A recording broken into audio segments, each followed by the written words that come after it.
Morning, everybody. We're going to give it just a minute while people are logging on before we get started. I want to welcome you to the Florida Friendly Landscaping Professional Series webinar today.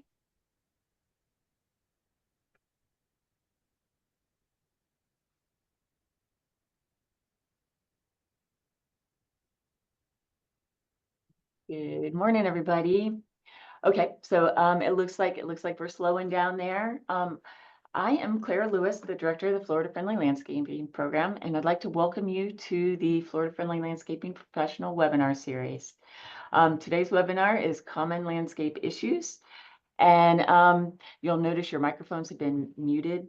So please go ahead and in the chat box, if you don't mind, or put in maybe some common landscape issues that you are seeing in your county or in your work. We'd love to hear that.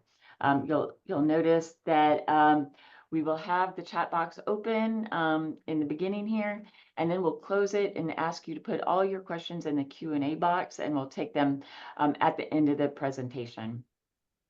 This webinar is approved for one FFLCP, LIAF, FDAX, CBPR, and FNGLA CEU. There is a $15 administration fee to receive a certificate of continuing education, and I'll put a link in the chat box to make payment for that if you haven't done so already. And just so you know, we'll be submitting those CEUs to the licensing agency on Friday. So if you do want CEUs, make sure to make payment by the end of the day. And this is part of a monthly webinar series held on the second Tuesday of the month at 10 a.m. We will continue this into 2025, I'm very happy to say. So in January 14th of 2025, our first webinar of the new year will be UF-IFAS H2O SAVE program, optimizing water conservation. This is an exciting project that our very own Dr. Nick Taylor is heading up and finding lots of really good insights into our water use and conservation strategies. Becky Clapp will end up putting a link in the chat box for next year's webinar schedule, so you can go ahead and register if you'd like. Whenever you want, and we will get that posted to the website probably before the end of the year, if not at the very beginning of January. And in addition, you'll see a survey invitation to pop up. So please take a moment to fill that in once this is over. It really helps us determine the value of the educational programming that we're offering. So with that, I'll turn it over to Tom.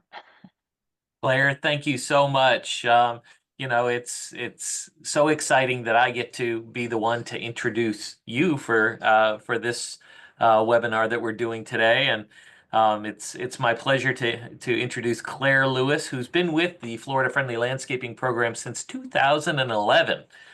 She's been with the program for a long time. She serves as the Florida Friendly Landscaping State Specialized Extension Agent and the director of the Florida Friendly Landscaping Program, and she's been leading the program for almost 2 years and doing an amazing job. Before joining the FFL team, Claire earned her Master's of Landscape Architecture degree from the University of Florida and spent 12 years working for private landscape architecture firms in Gainesville. Her design projects include large-scale commercial projects, institutional projects, and residential home sites. In her current role, Claire is responsible for educational outreach to local governments, building professionals, homeowners, landscaping professionals, and community decision makers all across Florida. She provides programming that promotes sustainable landscape practices and encourages the adoption of Florida-friendly landscaping principles to preserve and protect Florida's water and natural resources. A native Floridian, Claire enjoys spending time outdoors with her husband and 2 children.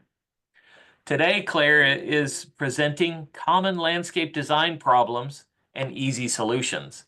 I'm sure this is a topic that will resonate with virtually all of us because, you know, we all see those situations that we have in our landscapes that we're just not sure what to do with, or maybe one of your clients have a landscape issue that, you know, you're trying to figure out. She's going to provide some wonderful tips for you. So with that, it's my pleasure to introduce our fearless leader, Claire Lewis.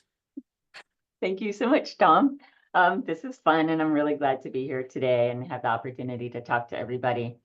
Kind of more of a lighthearted end of the year webinar for us to start. So I like to start off by talking about a little bit of background of the program. So Florida Friendly Landscaping is a science-based approach to maintaining an attractive, diverse, and more sustainable landscape. But the goals are to conserve water and protect water quality. And this program, it was started in 1991 by the Marine Resource Council, and it was in response to water quality decline in the Indian River Lagoon in just a single community. So today, through continued support from DEP 319 grants, we're active in over 54 counties throughout the state. So I think that's a real testament to people's motivation and desires for more sustainable Florida. Florida Friendly Landscaping, the title is an umbrella program over 3 subprograms. We were written into the Florida State Statute 373, which defined what a Florida Friendly Landscape is, and I'll talk about that a little bit more later on. But Florida Friendly Landscaping covers the 3 subprograms I've identified here. We've got FFL for Home Landscapes, which works with homeowners, HOAs, and youth. Florida Friendly for Communities, which works with municipalities, utility providers, and builders and developers. And FFL for Landscape Professionals, and that's the Green Industry's Best Management Practices Program, or GIBMP. Florida Friendly Landscaping Certified Professional, and other landscape professionals as well. Each of those programs teaches the 9 principles that are identified on this slide. And I'm not going to go through each of these principles. We can have another webinar on that some other time. Hopefully you all are familiar with those somewhat anyway. But the mission of FFL is to educate Floridians about environmentally friendly landscaping practices and encourage them to protect our water resources by applying these principles in their own landscapes. And like I said, we do that through these 9 principles here. And so to pull out a little bit, I think this is really interesting to me. Looking at this, you can see that Florida is the #1 state that people are moving to. And I thought it was kind of interesting that Idaho was number 2. But anyway, people are most likely moving away from, we've got New York here. Where'd New York go? Up here is the state people are mostly moving from. And second is Illinois. And then third was Louisiana. So this is interesting to me. I remember many years ago when I started school, we talked about how I-95 was bringing people from New York down to the east coast of Florida, and Illinois took 75 and ended up on the west coast of Florida. I don't know that that's scientifically proven, but it was a pretty interesting trend a number of years ago. And certainly hold true for my family. We were from Illinois and we ended up in the Tampa area, which is where I was born. But according to the census data, Florida has approximately 1,000 people a day moving to the state.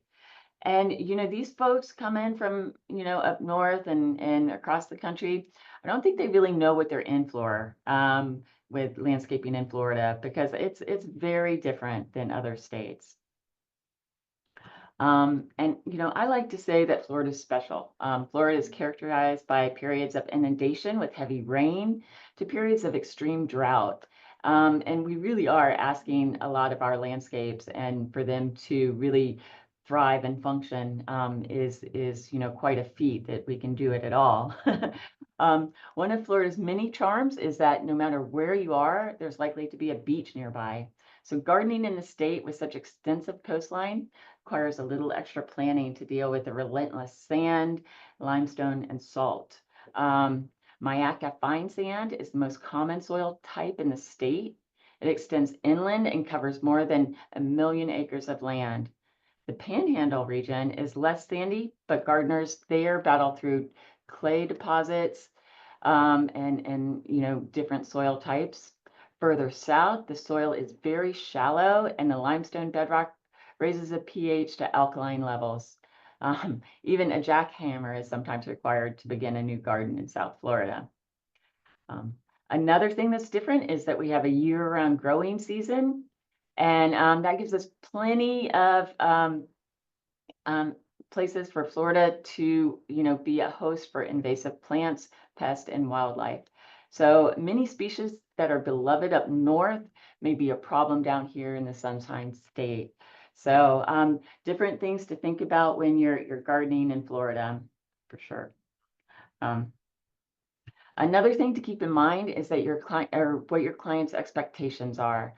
People may expect to have a landscape that's more like the one on the left when they move to the state, but they're probably more likely to get something that's on the right. So when you are designing that landscape that they want, you need to be really clear and identify the expectations of the client and the level of maintenance that they're willing to do themselves or to pay someone else to do. So you can see, this landscape is beautiful, but you're going to have a lot more hand, pruning and clearing out of weeds and things like that than this landscape over here. So very different levels of maintenance and expectations on how to do that. So next, what I'm going to do is I'm going to start off by highlighting some of the common issues that we see within HOA communities. And then I'll expand out to more general concepts of the landscape design and maintenance issues. But what I'm going to talk about first was the result of a study we did on the knowledge and perceptions of homeowners and HOA board members regarding their home landscapes. We interviewed each group separately so that they would feel free to speak openly about any concerns they had. And I'll go ahead and just identify some of those issues coming up in the next few slides. So one of the first ones that we'll talk about is plant selection. HOAs can and often do have a specific list of plants that they allow in their community. So you really need to check and make sure that the plants that you're selecting fall within those that are approved. And you also want to check and make sure that the UFIFIS assessment for those plants is showing that they're not a problem species, because you don't want to install any invasive or high invasion risk plants in your landscape.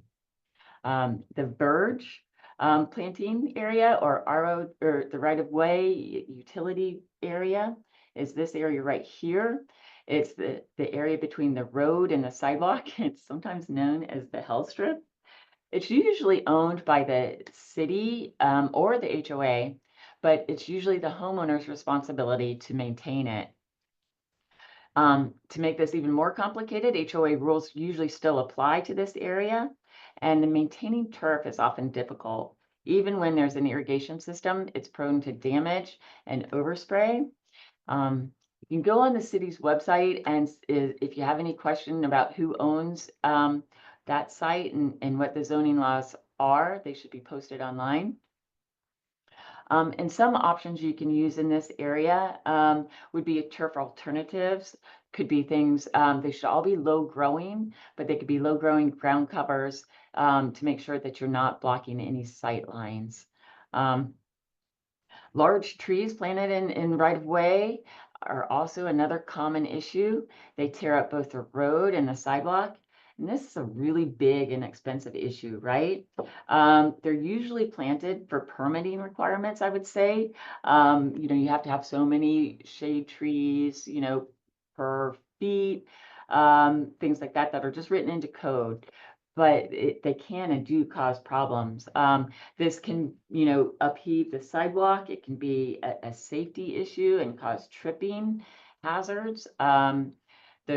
The roots can, damage nearby structures, and it's just a very, very expensive thing to correct. So, if you are looking to remove trees that are in this area, you would have to, go through and get permits for that to remove those trees if it becomes an issue like that. But be sure to consult with your UFIFIS extension office and your HOA guidelines and any city regulations before, either removing or replanting trees in this area. I'm sure that you all have kind of seen things like that in your cities and communities. Another issue that we see is landscapes that cannot support turf. So this is typically seen in older communities where the landscapes have matured.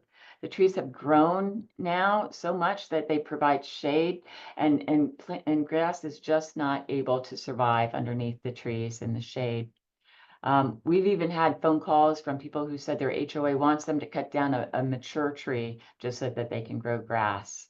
And we really believe this is short-sighted. Trees make urban life more pleasant and provide benefits such as lower air conditioning costs, increased resale values. And tree canopy is also a great way to reduce stormwater runoff. HOA should be proactive in deciding how they want to deal with shade, and they can do this by identifying procedures for turf replacement, such as say after 3 replacements that follow the installation guidelines, then they can plant a ground cover or alternative plants that's allowed. And right now, I just think that we're seeing communities that haven't thought that far ahead. I think this is a great solution where you can imagine that it would be very challenging to grow turf underneath this tree. And here they've planted jasmine and, you know, some maybe impatiens or something there that probably won't last very long. But this is a great use of jasmine underneath a tree, and really reducing the amount of water use and reducing the amount of maintenance that will require in the long run. Another important concept or important takeaway from these are that turf is a catalyst for differences between HOA board members and their residents. And I think this image is a really good example of how, this front yard doesn't have a lot of turf, right? It's got just this little ribbon of turf. And what it does in this community is it links this house with the other houses within the community by the visual continuity of the turf just in front of this house. We really like the really big, wide landscape bed they have here. And, that just the whole planting here is very aesthetically pleasing with a very small amount of turf. So that's one way to kind of work within HOA guidelines and yet still really have a more Florida-friendly landscape and reduce the amount of inputs. So a lot of the concern we see, if we're talking about a Florida-friendly landscape versus a more traditional landscape, is really revolves around the maintenance. And it's not about the look or the design of the landscape, but really that the level of maintenance that people are achieving in their landscape. So you want to look at the other yards in your neighborhood to determine what is the norm if you're in a HOA, and try to fit into that norm with your maintenance guidelines. Because what we've seen is that weeds are a big issue, right? Like this is here in Gainesville, and this type of overgrown landscape is not something we would consider Florida friendly. They represent a lack of care and responsibility for both your home and the neighborhood. They can also impact your neighbors when their landscapes that have grown out of control start to spread into the neighboring landscapes. So you want to design landscapes to minimize weeds as much as possible, and you can use mulch to help with suppression of weeds. And so it does always come down to maintenance, I think, is the final straw of it. But we have developed some great resources to help people living in HOAs, and I think this document also helps HOAs to express to their residents what they need in order to approve a plan. So I think this document can go back and forth to both help residents implement FFL and for HOAs to get good documents on, what they are approving. So next, what I'm going to do is I'm going to show a short video of some examples of how we evaluated a landscape in a community down in Naples a couple years back. So you should have sound to this, and I'll go ahead and get that started.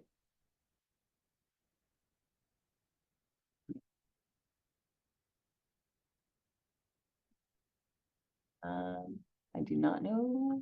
Well, that's not. I have a little. I think. Can you guys see that? Oh, look. Here we go. That's what I need right there.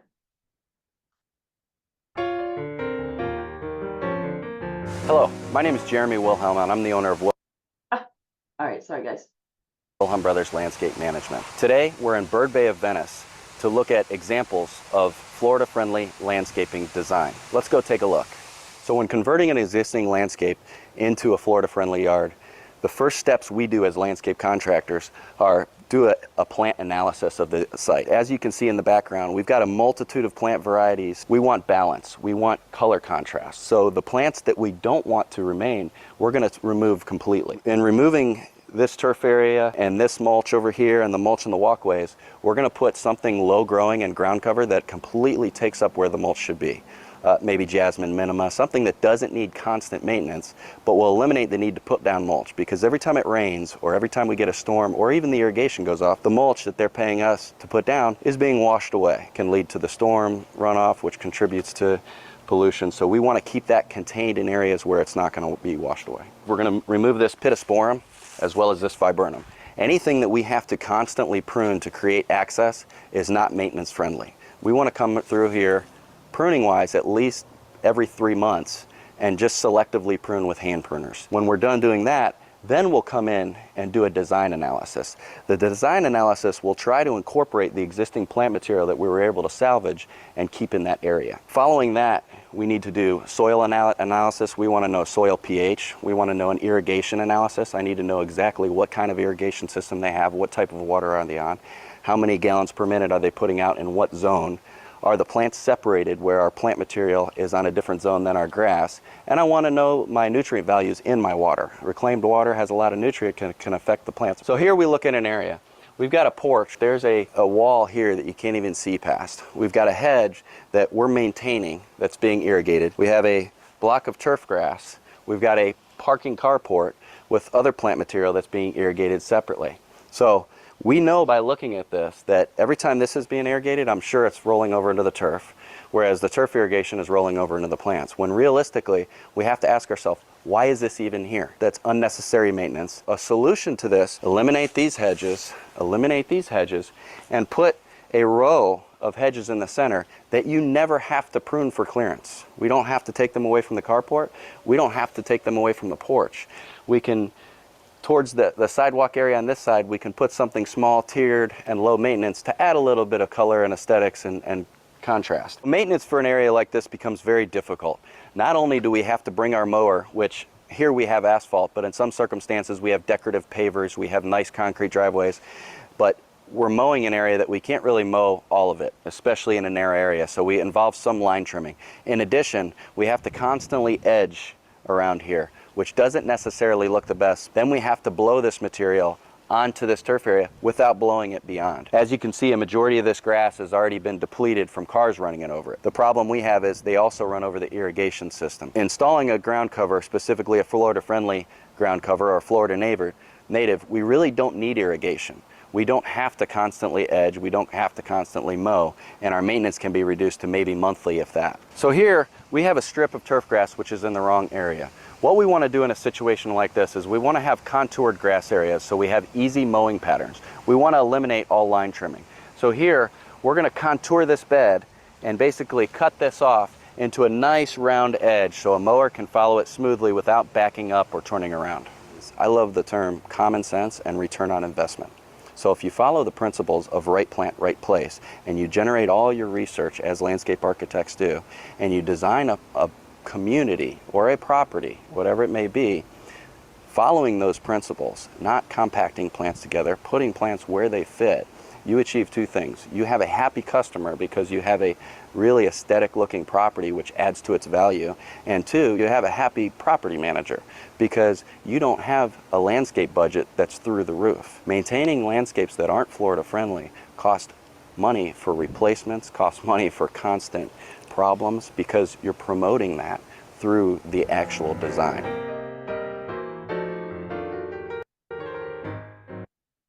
I think he does a really good job of just kind of walking us through some of the common issues. So I hope you enjoyed that short video. Next, what I'm going to do is talk about some easy first steps in addition to the ones that he pointed out. So, starting with small steps, you don't need to do everything at once. I'm going to just give you a few ideas to think about. Um, and, one of the ones that we like to talk about is replace these small, narrow turf areas and use ground covers. These areas they're time consuming and difficult to maintain. And when you look at, say, this little strip of grass here, you can tell there's an irrigation head here. And the turf grass has really different irrigation requirements than the rest of the plants within the planting bed. So, we're using more water than we really need to. Also, irrigation heads, as he mentioned in the video, tend to get, run over by cars if they're in a driveway, things like that. They are mowing this little strip of turf. They're probably fertilizing that. They're obviously irrigating it. And, they're edging it, and, they're edging this on both sides. So what we would say here is, put a ground cover in this area, and you're going to reduce both your inputs and your maintenance requirements by quite a bit. If you are replacing damaged or irrigation zones, install water efficient systems in place. So whether it's like an MS&P rotor, that's a more efficient irrigation technology, or if you're doing a landscape bed, you can install drip or micro irrigation in those beds. It's a great place to start. We also don't recommend hurricane cutting or over pruning the palms. This is not far from my house. And I mean, I don't even know what to say when I look at that.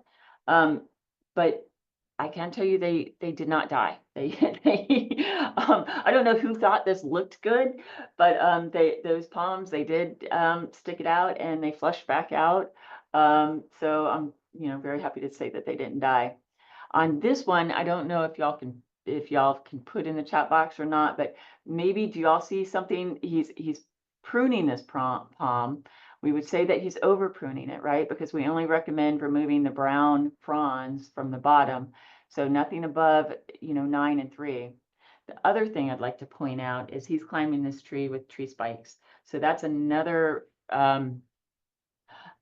practice that we do not recommend. It damages the tree, and the tree really doesn't heal from that. So it allows, it can allow disease and pest issues as a result of climbing in spikes. So both of those are big fat no's. Don't do those. Talk to people if you see them doing it. Another thing that we see is we would like to slow and filter the runoff. So you can do that and retain water on site by using porous surfaces and creating swales to slow and filter runoff. You can also, do things like a beautiful rain garden like here. So just trying to, as you're moving through the landscape and designing it, think about the runoff, think about how to slow and just keep it on site. Another thing that we recommend is, we love our annuals, we love flowers too, but, limit those annuals to the high impact areas. That might be around, your entry signs or your clubhouses, your front door. So keep them to the high impact areas. And then wherever possible, use perennials instead of annuals, because you'll have years of blooms and growth with the perennials. If you're having recurrent pest problems, consider replacing the plant material with a more suitable or pest-resistant variety. There's all kinds of pest-resistant varieties out there, so certainly keep your eye out for those. This is St. Augustine turf right in this left picture, and it has take all root rot. It's a project we worked on in Hillsborough County, where the community was just overrun with take all root rot. It was a maintenance-free community. People were on a list for like a year to get their turf replaced.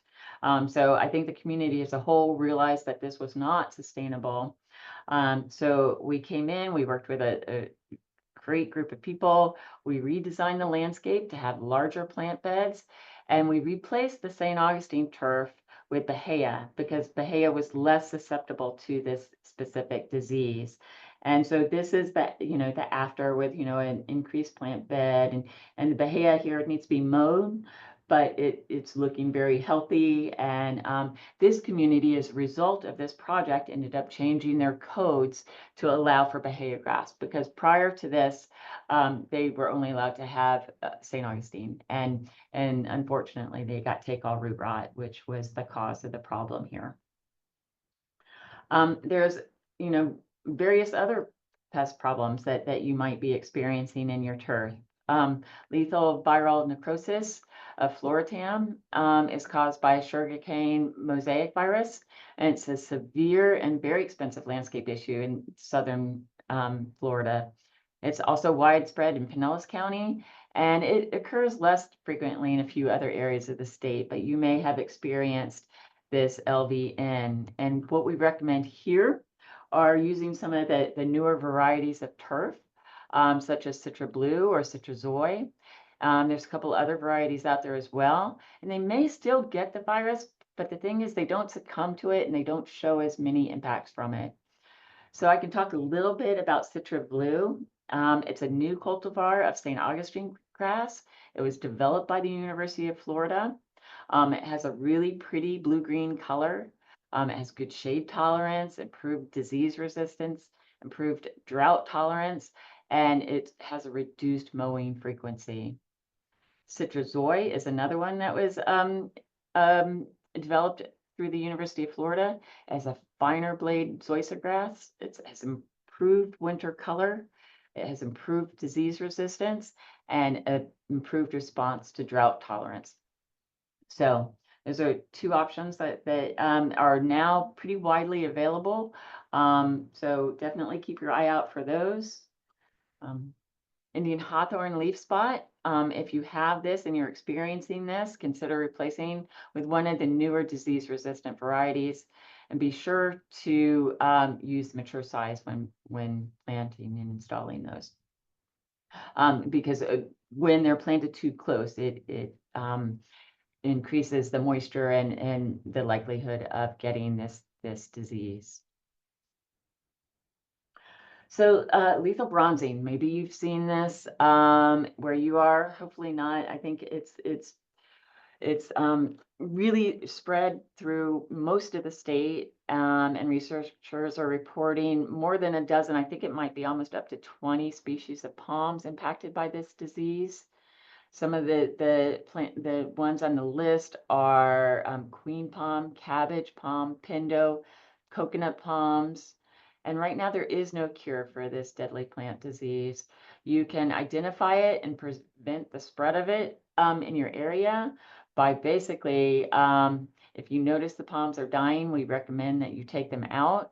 And if you have lethal bronzing in your area, you can contact your local UF-IFAS extension office to see if they offer testing. And if there is disease in your area, but your tree is not impacted, they have antibiotics and treatments that might help prevent it from getting it, or at least lengthen the time before it gets it. And it's this little insect right here that is the one transmitting the disease. So the nymph form resides, I think, in St. Augustine grass. It's definitely in the turf. And then once it pupates, it turns into this little leafhopper, and it's spread from tree to tree that way. So instead of planting palms right now, we might recommend that you try some of these different, these different types of trees. You could try for formal plantings, you could try Italian cypress, or maybe a holly or a magnolia. These have a formal pyramidal shape. Or maybe for a more natural type of landscape, you could try a Brody cedar. So those are some options instead of palm trees that you could try out. Roses with their various pest problems. So there's black spot, leaf spot, nematodes, chili thrips, powdery and downy mildew, blight, aphids, fuller rose beetle, scale, to name a few. I feel like I should be rapping or something. So what you want to do is if you are experiencing some of those diseases and problems, you could consider replacing with drift or knockout roses, which are less susceptible to those. And still, they offer, great color and beauty in the landscape. So another option in landscapes to reduce pruning is to use dwarf plant varieties. That said, not all those dwarf varieties are actually what I would consider dwarf. So make sure you check the mature size of them. But we have, two here on this slide that are great, dependable plants. One is world-class viburnum, which will stay small. And another one is the purple pixie loropetalum, which will also stay small and work really well in some landscapes. So next, I'm going to talk about some residential drainage issues that you might encounter. Hopefully these will give you some ideas and guidance if you have these type of issues in your community. But it can really include things from just standing water to soggy areas and misdirected downspouts. I'll start by talking about water directed to the driveway or over a sidewalk. This is really, not ideal. They have this downspout directed. This was like a brand new home too. But the downspout was directed over this sidewalk, started, discoloring very quickly. And you can imagine, in just a little bit of time, that's going to get really slippery. And, that's the walk to their front door. So I don't think they thought they didn't think this through very thoroughly. On this one, certainly you could underground it to go out into the landscape, or there might be a bed around the corner that you could direct it to, but this is definitely not something that I would recommend. This image here on the right side is something we also see very commonly. And water directed toward the driveway will have the same issues, but it also adds polluted water being discharged into our storm drains. So the better option in this case would be just really to redirect that downspout so it discharged into the landscape area. This slide shows a few other options that you can have for directing your downspouts. There's lots of options out there that make it really simple and easy for anyone to do themselves. You can buy the extender at your local box store and attach it to the end of your downspout. They're flexible, so you can direct them, exactly where you want them. I really kind of like this one with the holes, because after, if there's, after the rain has been discharged or the water has been discharged, it rolls right back up. So, and then when it fills up, it rolls out and kind of distributes the water a little more gently than, just having it, gush out of the downspout. So one thing when you do these, you'd like to, it'd be best to keep them about, 2 feet from the foundation of the home. As with any kind of downspout, you want to take that water away from the foundation. Another way to deal with water and wet landscapes are permeable pavers. They're a great solution if you have a high traffic area, if you have a patio or something like that. They allow for filtration between the gaps in the pavement. And depending on what type of paver you choose, you can fill it with stones or plant material, such as, grass here, or, mondo grasses, things like that. The pavers need to be set on a bed of graded base material to allow for infiltration, as you can see in here. But this is where the water seeps down and it has a place to be stored until it seeps into the soil and into our aquifer. So this is another very short video that I'm going to show you. It was taken from a clip from a Flip My Florida Yard TV show. And I will go ahead and show that Appropriately. now. All right, unleash it. Wow, look at that. It's all gone. It can be thousands of inches an hour. You can put 5 times the amount of area can drain to a permeable pavement area because it's so pervious. It can take water so quickly and then allow it to drain. So that's pretty fun, I think. You know, a really great option. We have permeable pavers, we have permeable asphalt, permeable concrete. So there's some different options out there that will, you know, be great for, you know, driveways and sidewalks and things like that if you're looking to install Appropriately. something. This is another common issue, and becoming more so, I think, by the day. It's these swales in between the houses, you know, with the zero lot lines and the way they're building houses, they're much closer together nowadays. And it creates a real challenge for, you know, landscaping in these areas. They're often shady. They, you know, are often, you know, wet or moist from, you know, the runoff from both roofs coming down into this area. And, you know, it's just really difficult to sustain turf. And the function really is of those is to transport the water to probably this central stormwater pond. So they have a function of moving the water, but they also, you know, are on people's property and, you know, really kind of causing a lot of hardships in order, you know, to know what to plant there and how to maintain that area and still have it be aesthetically pleasing. And so a couple options are in these narrow areas with less than 5 feet, you can turn off one side of the irrigation, and that would be one solution. Or you could cap every other head, like I'm showing here with these little red these little red X's. You could cap every other one to apply less water to this area. Um, Otherwise, if you have too much shade for the turf, you can try alternative ground covers, such as they did in the picture on the left, or you can add, you know, hardscape elements like the picture at the top right. So these are a couple options on dealing with these very narrow areas that we're seeing in most of the new developments these days. So next, I'm going to talk a little bit about stormwater ponds. Since 1982, Florida statutes have required that rainfall landing on newly constructed impervious surfaces, those are rooftops, streets, parking lots, etc., they must be treated before the runoff leaves that property and ends up in local water bodies. So this has resulted in Florida having at least 76,000 stormwater ponds. And what our research has shown is that, in fact, stormwater ponds are the most common water body that the public sees and interacts with. And of course, I think we all have heard this. You know, people think that they're buying, you know, waterfront property when they're purchasing a home on a stormwater pond, and that's not really the purpose of the ponds. The ponds are really the function of a stormwater pond is to prevent flooding and secondarily to treat the stormwater runoff by allowing, and it treats the runoff by allowing the particulates to settle at the bottom of the pond rather than running off the site.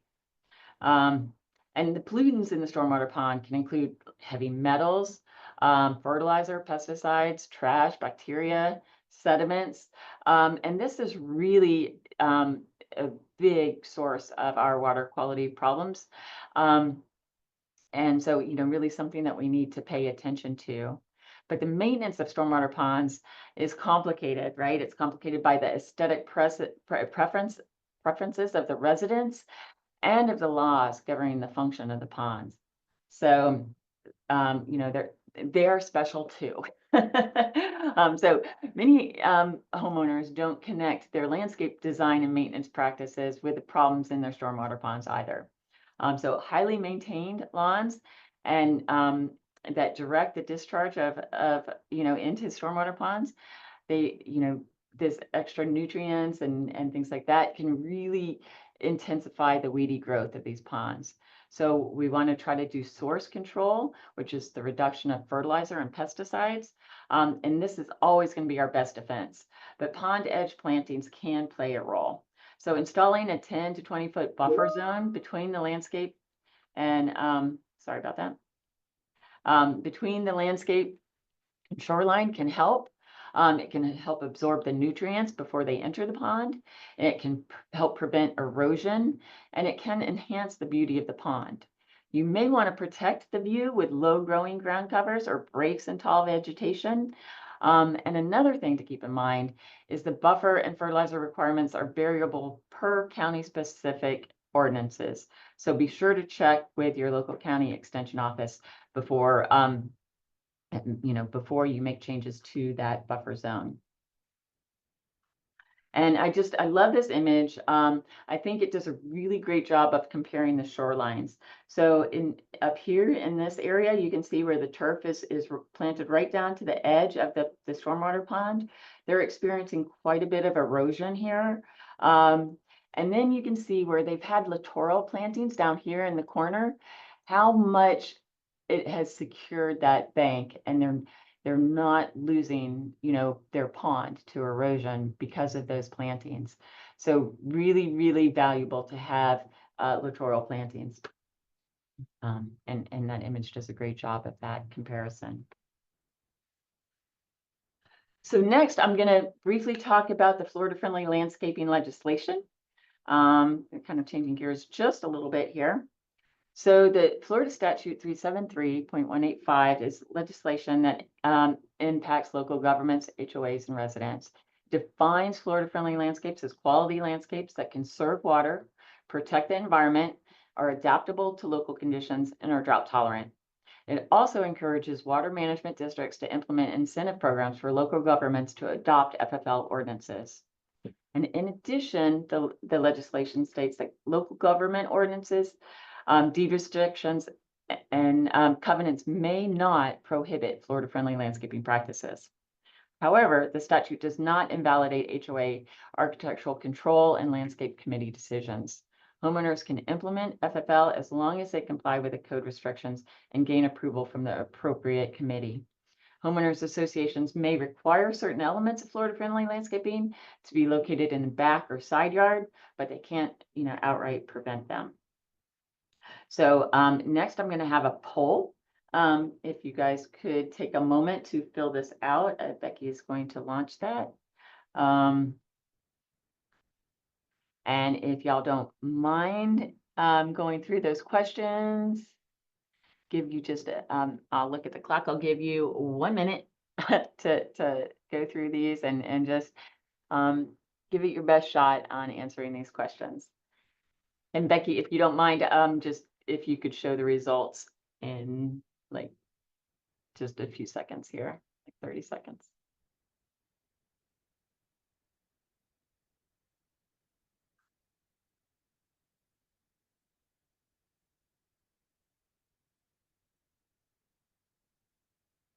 Then it's okay if we don't see the results right now. I don't know if we can get those up, Becky. All right. Well, I'm just going to move along because we're going to take each of those questions and we're gonna kind of address in a Q&A. Oh, here we go. In a Q&A style. So this is really fun. We can see what everybody said. I am not going to call people out on that because we, haven't had any training in it. But the first question was, can an HOA require St. Augustine grass for lawn turf grass? And the answer is yes. If it's in their codes and covenants, then they can require that. If the St. Augustine grass is not working, then what we can do is, provide education, let them know different types of turf grass that are available or other ground covers that may be appropriate. And like I mentioned in that one project we had in Hernando County, we can make a difference and change out, local codes or HOA codes and covenants. Since 5 types of turf grass are listed, can homeowners plant whichever one they choose? And that would also be a no. And that, once again, it goes back to those HOA codes and covenants. When you moved into the HOA, you signed those documents saying that you would abide by those rules. So once again, you need to follow your HOA guidelines and make sure that you're meeting those goals. Can HOAs require homeowners to keep their turf grass green all year round. And that's no. Up here in North Florida, our turf definitely goes dormant, in the winter months. And, we can't, HOAs can't make people water or fertilize to try to keep it green and push the growing season. Will Florida Friendly Landscaping Office provide legal advice if there is a dispute between homeowners and an HOA? And unfortunately, that's something that we are also not equipped to do. If there is a dispute, we are happy to provide education, as I've mentioned. But we are not, lawyers, and we are not, we don't have a legal background, so we really can't get involved in a dispute between an HOA and a homeowner. Are entirely rock yards Florida friendly?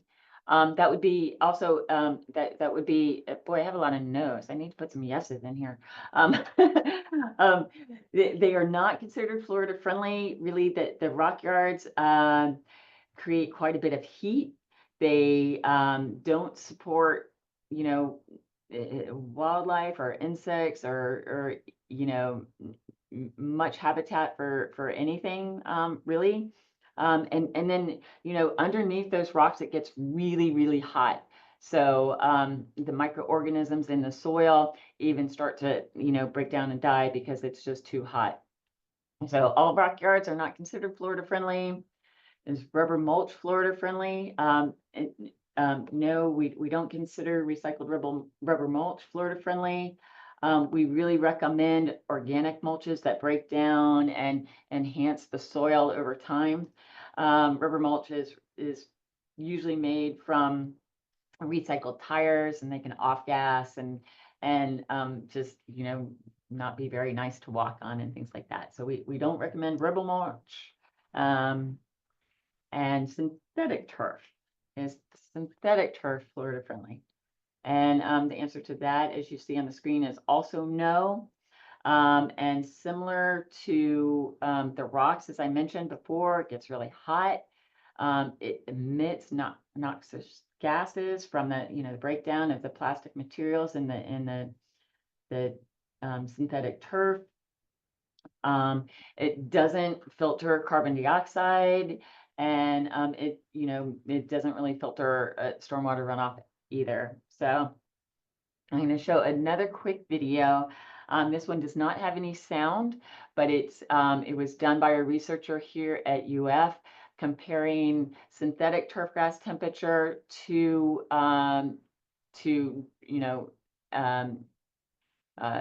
turf and also to hardscapes. So I will go ahead and start this.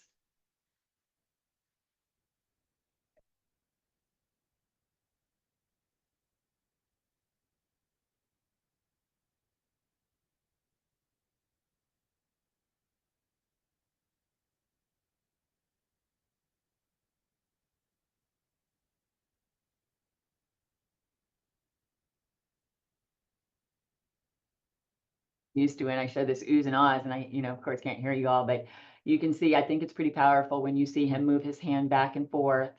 One thing to keep in mind is this was for an athletic field. It might be a little different for a residential application of synthetic turf. We just haven't had the research into residential applications. So you can see from that video, the synthetic turf was hotter than asphalt. So that's pretty eye-opening on that. We have some great resources talking about the legislative questions that I just ran you through, and I kind of think that interactive way is a more fun way to talk about a rather dry topic. But we have this EDIS that goes through most of those questions, and it's really a good document if you have any questions. It covers most of them. And I'm winding up here. I've got just a few success stories that I'd like to share with you. The first one is Sumter County, and this was at their library. What they did was they met with a county extension agent. and they replaced annuals with Florida-friendly perennials and saved almost $3,000 a year. You know, they still had flowering plants. They just didn't have to continually water them in and deadhead them and switch them out several times a year. This is an example in Pinellas County where they increased their size of their landscape beds and they installed drip irrigation. And from doing that, this community saved $15,000 a year. And then in Tamron Village in Broward County, they met with their extension agent and really just started implementing Florida-friendly and IFAS recommendations throughout the community. And when you're looking at a community level scale, you can really see pretty high savings on you know, their landscape practices. So they reduced their irrigation, their fertilization, and their pest management, and they ended up saving $33,000 a year. And what I'd like to really talk about here is that I think that the plants look a lot more attractive. I think they look healthier in the after. So, you know, they did these things and they did not result in, you know, the degradation of the aesthetics of the community at all. Next, I'm going to talk about a few Florida-friendly resources. These are really the backbone of the program. These are our manuals. We have the handbook, the plant selection and landscape design, and the GIBMP manual. They have a new look. I'm still showing the old one because just so you you know, have, you know, you can see where they've got a new updated fresh look. So this is what they look like now. Just keep your eyes open for those.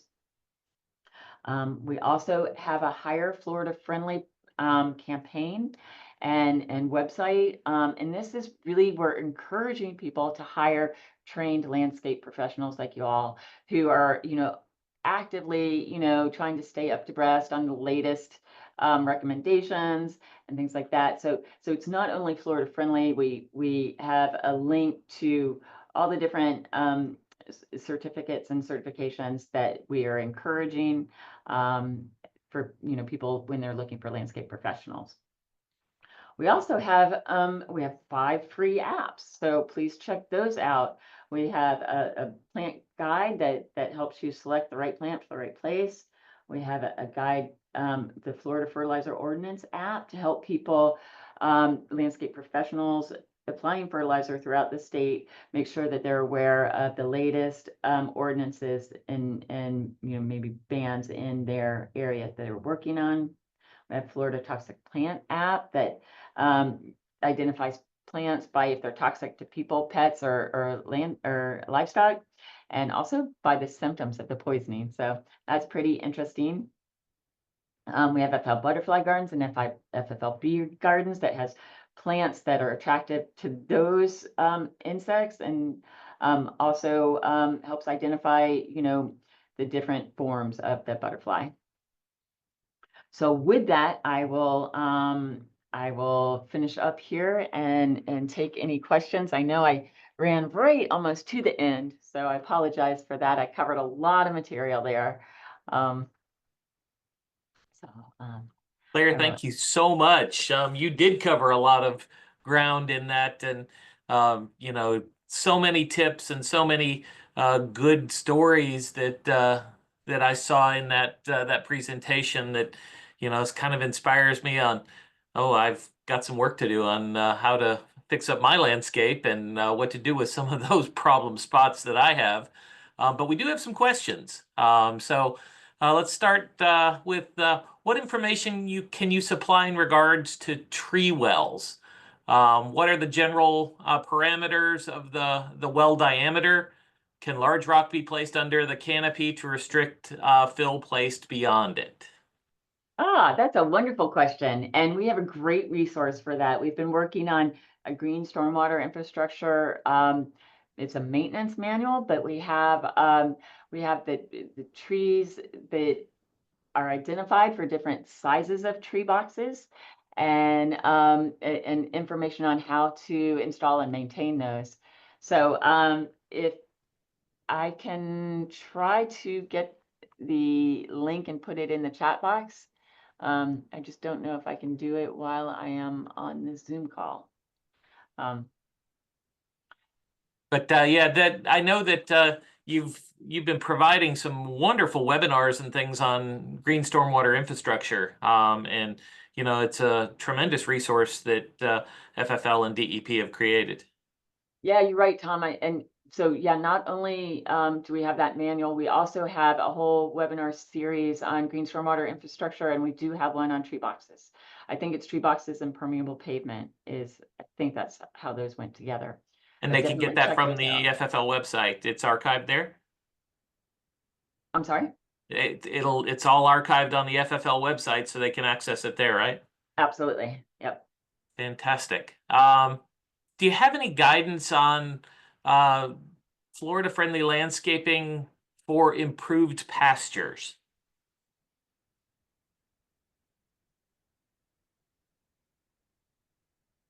Um,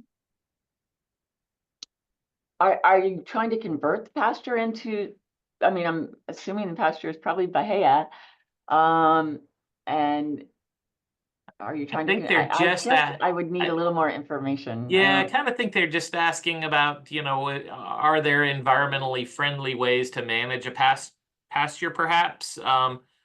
And certainly, you know, from my perspective, there are you know, positive ways to, but that's a little outside Florida-friendly landscaping's program.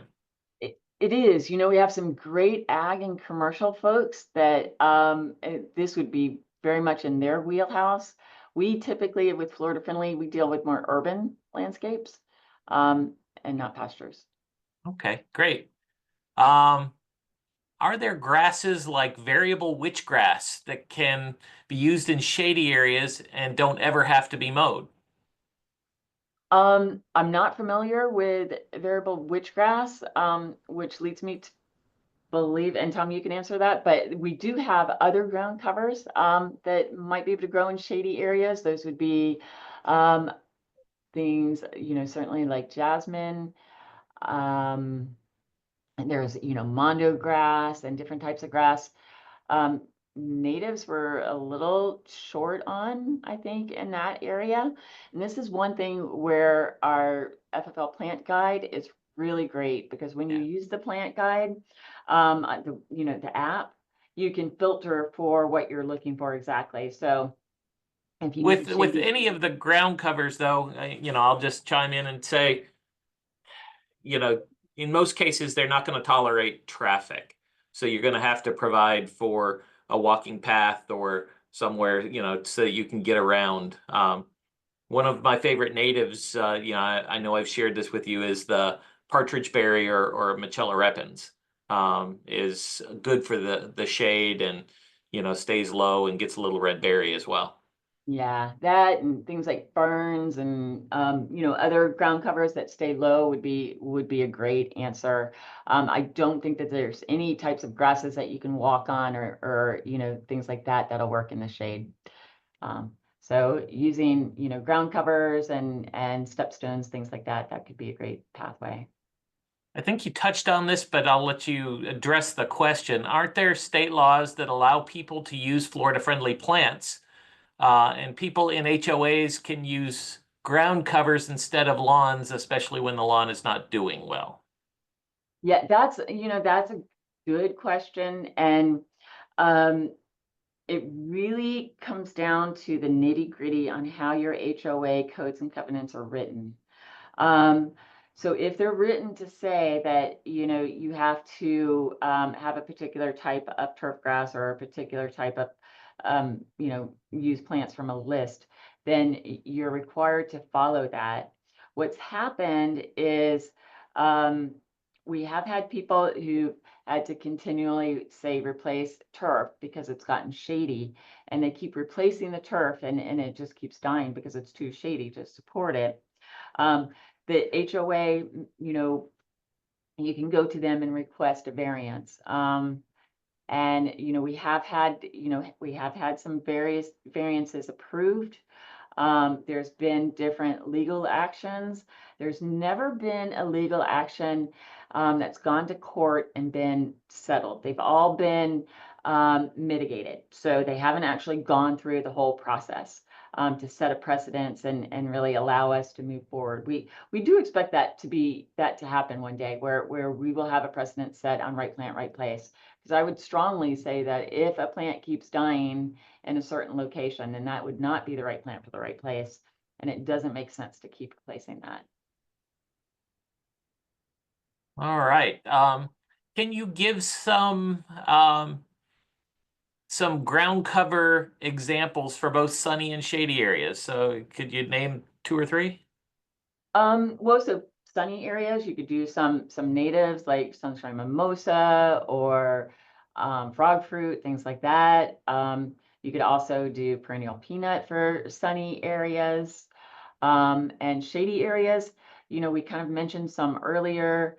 I always want to call it partridge pea, and it's partridge berry. So partridge berry, like you mentioned, is a great example. Kunti, different types of, daylilies might work, or other kind of, iris kind of things like that.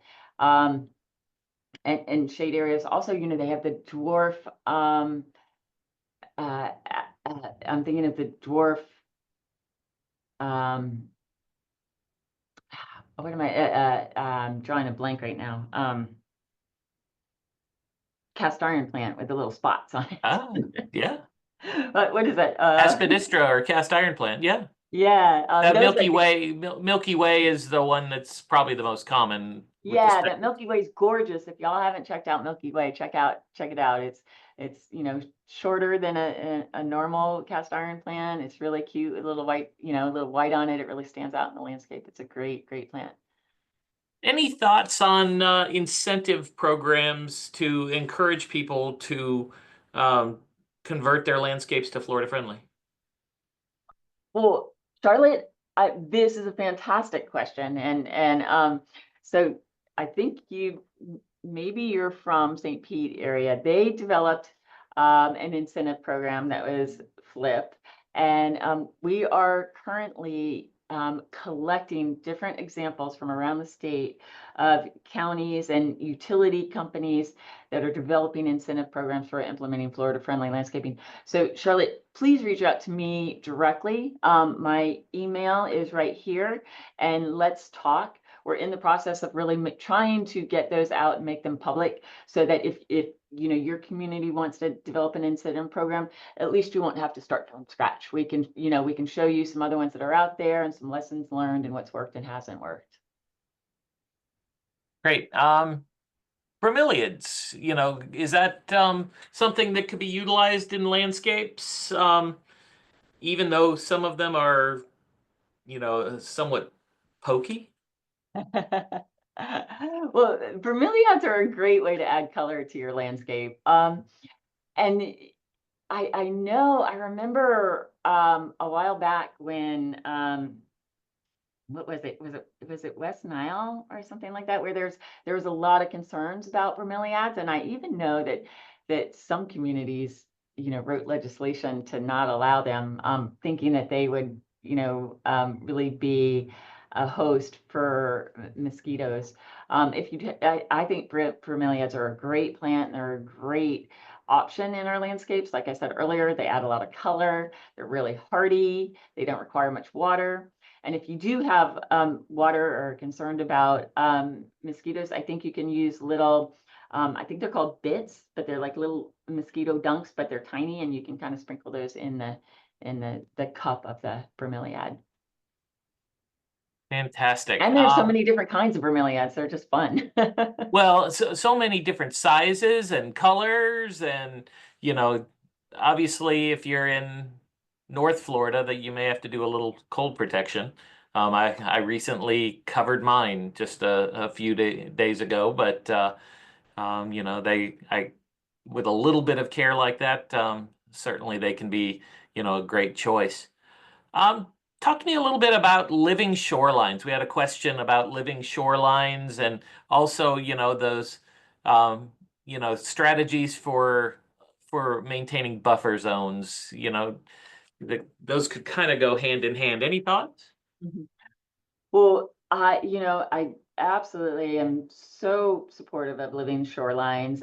It's something that we want to We want to start incorporating more in Florida Friendly. I think they're a great complement.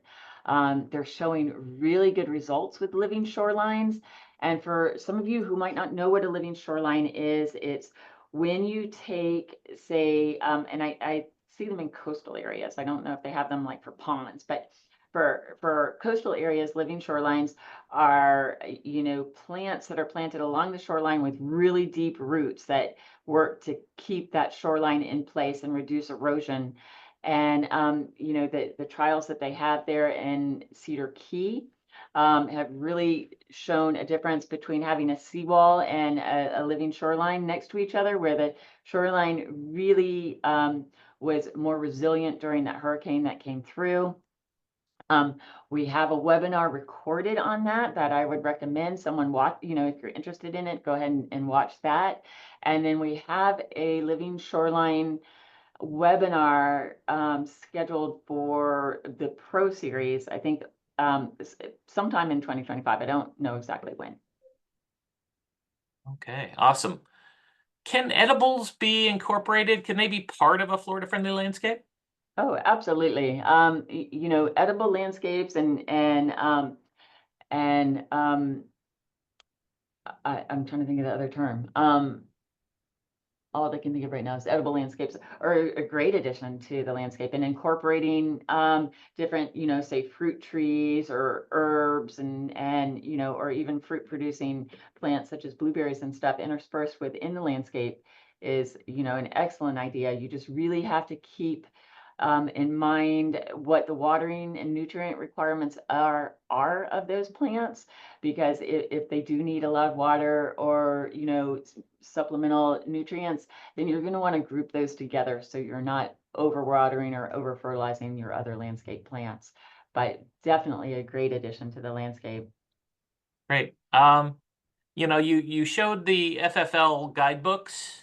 And also mentioned an HOA guidance document. How do people access how can people get those books? Oh, so you can get those books by the bookstore, the UF bookstore. You can order them there. But you can also get them from your local county extension office. So those are the two ways that you can get those. Great. Let's And they can see. all be, I'm sorry, Tom, they can also all be downloaded or viewed from our website too. So that's another option. Sorry. Fantastic. Let's see. I'll give one last question. Let's see. There's so many good questions that have come in. Do you know of any legislation limiting artificial turf?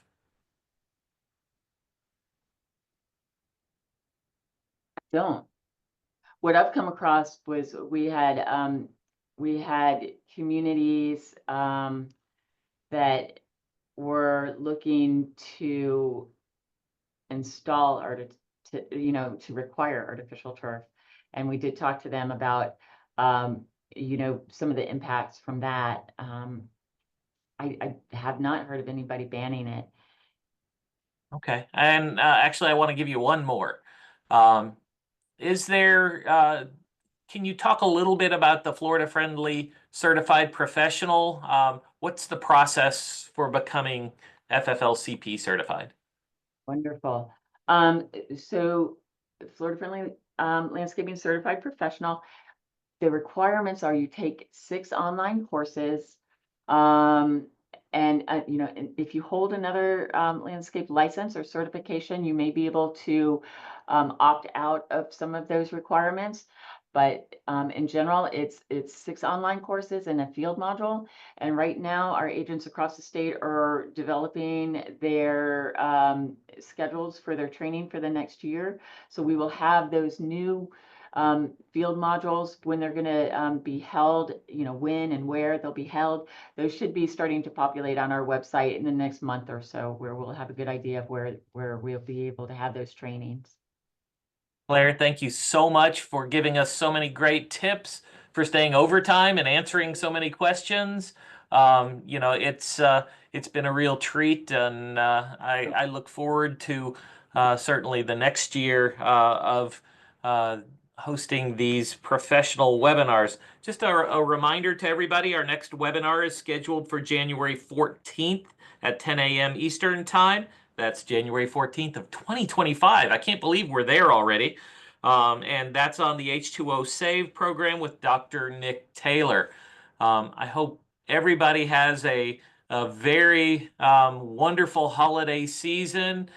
Stay safe, protect your plants, get your Florida-friendly landscapes going over the holidays. Gives you a good time to, a lot of us will have a little break and we can start taking some of the tips that Claire gave us in today's presentation so that we can all implement a Florida-friendly landscape. So Claire, thank you once again. And I hope everybody has a happy holidays.